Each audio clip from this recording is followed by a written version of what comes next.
Masters of the skies. Vultures are a product of millions of years of evolution. Today, critically endangered, the vulture is fighting a losing battle for its survival.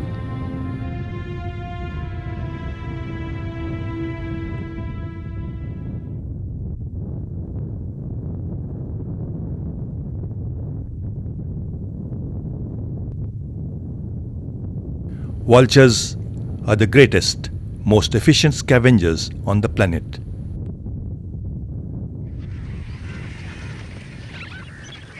They are a crucial link in the food chain, keeping natural habitats free of dead, decaying carcasses.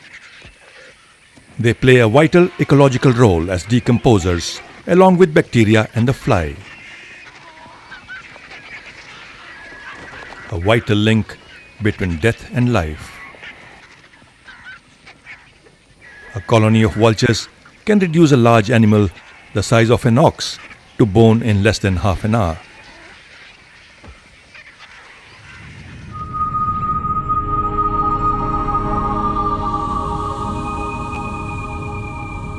In the 1980s, India had the highest density of vultures in the world. Thousands of vultures could be seen gliding majestically across our skies.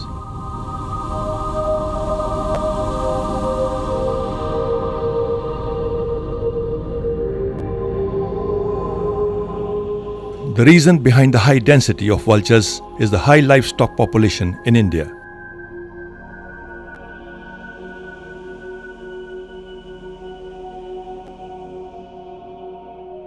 India has the highest concentration of cattle in the world. And being a primarily non-beef eating country, dead cattle are dumped in carcass grounds. Here, hide collectors remove the skins.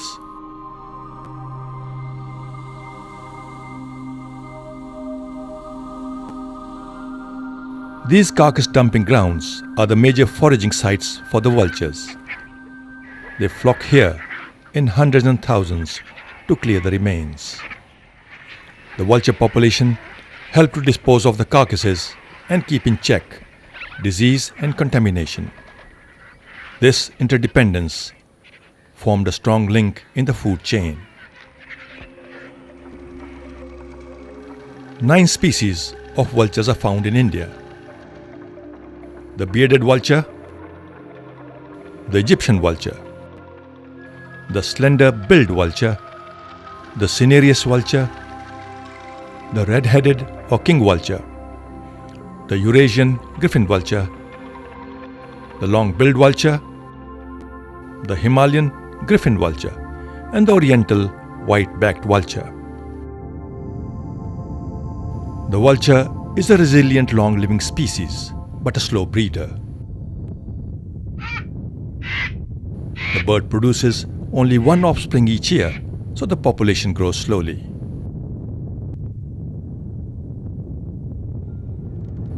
Today, barely a few thousand of these majestic birds survive. In just over a decade, over 99% of vultures in the Indian subcontinent have disappeared.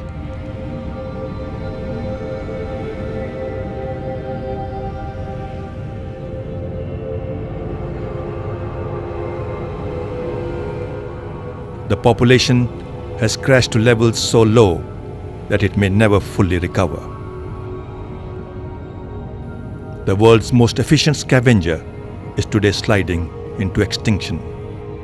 This has created a serious ecological imbalance. The effects are visible all around. Rotten carrion lies unattended for days in towns and villages. The stench of the deteriorating carcasses is an ominous reminder to mankind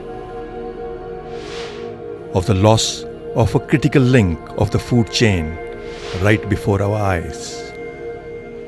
Left unattended, putrefying carcasses could give rise to many lethal and unknown viruses and epidemics. In the absence of scavenging vultures, the population of dogs, rats and crows are exploding. These dogs have been observed to become aggressive and ferocious. After feeding, they often come into villages, increasing the risk of rabies and other contamination. Experts first noticed a sudden and dramatic rise in vulture deaths in the early 90s. The Bombay Natural History Society set off an alarm. Worldwide ornithologists and scientists began investigations to probe the sudden and mysterious deaths. It took almost a decade to uncover the real culprit. The Peregrine Fund, working with scientists in Pakistan, exposed the silent killer, an ordinary veterinary drug, diclofenac. Diclofenac is a non-steroidal anti-inflammatory drug for both humans and animals and is primarily administered to the cattle for its effectiveness in relieving pain, inflammation and fever. Because of its low price and easy availability, it soon took over the veterinary drugs market, especially in the rural sector. Every year, millions of livestock are treated with diclofenac. The estimated market of diclofenac in India is 200 million rupees. In India, it is manufactured by 110 pharmaceutical companies. 25 companies manufacture 45 formulations of diclofenac exclusively for the veterinary sector. But unknown to anyone at the time, this drug was silently killing our vultures. If an animal dies during or just after treatment by diclofenac injection and a vulture scavenges on the carcass, the diclofenac enters the bird's system.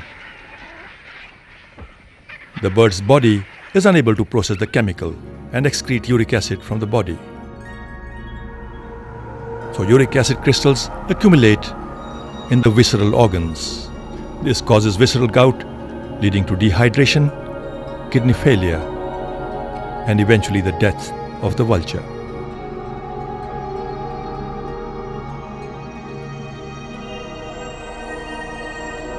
Scientific studies show that even if less than 1% of the carcasses have diclofenac, it would be enough to result in the present catastrophic rate of decline in the vulture population. The situation is grim. Almost 10% of carcasses sampled cases of diclofenac. The disappearance of the Asian vultures is the fastest decline experienced by any wild bird species in the world, even faster than the decline of the dodo, which finally went extinct.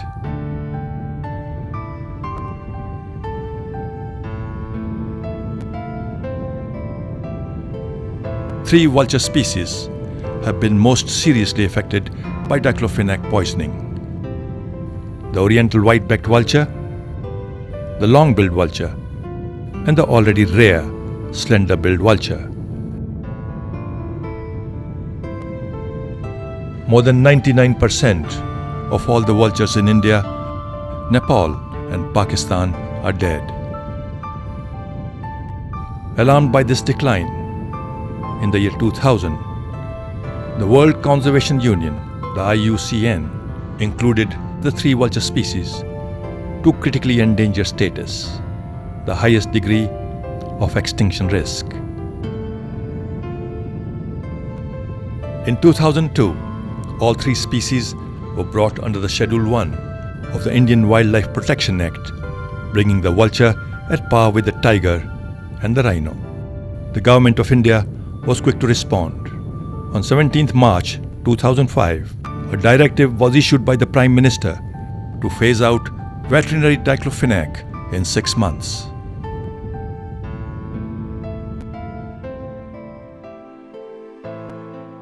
There is an urgent need for the implementation of the Prime Minister's directive. All existing stocks of diclofenac need to be retrenched from the market. A safer alternative, meloxicam, has already been tested successfully and is available for use. Meloxicam, like diclofenac, is an effective pain reliever, widely used in the West. One of the hurdles in promoting and marketing this drug is that, in comparison to diclofenac, meloxicam is more expensive.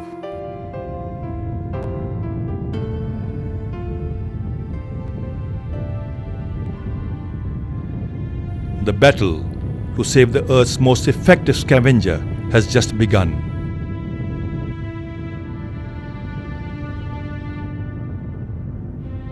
The number of these three species is so low that it will require scientific intervention to bring it back from the abyss.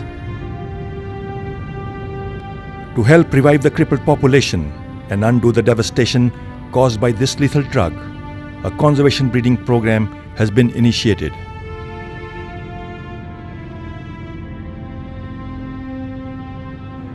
The Environment Ministry, Government of Haryana, in collaboration with BNHS and UK-based Royal Society for Protection of Birds, have set up the first vulture conservation breeding centre at Pinjore in Haryana.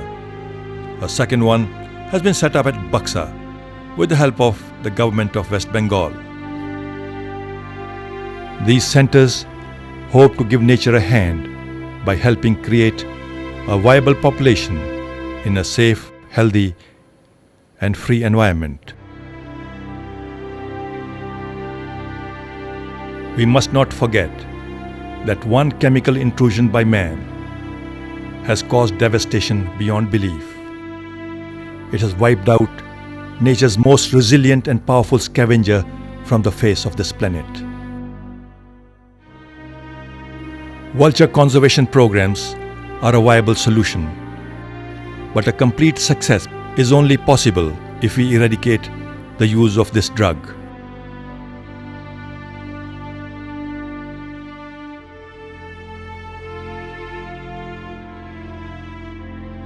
Unfortunately, in spite of all good intentions, diclofenac is still available today. Though some states have moved into action, the central government agencies, the Drug Controller General of India, and the Animal Husbandry Department of the Ministry of Agriculture have still to react to the Prime Minister's directive. While they debate and ponder over the issue, the species may go beyond recovery.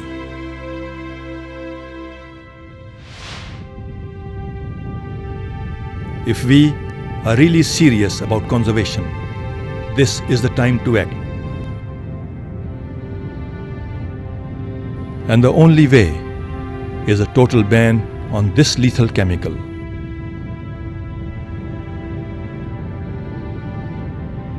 From over 85 million vultures 10 years ago, only a few thousand remain today.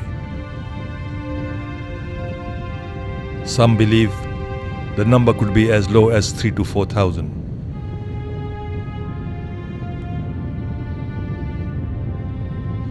But nature is resilient.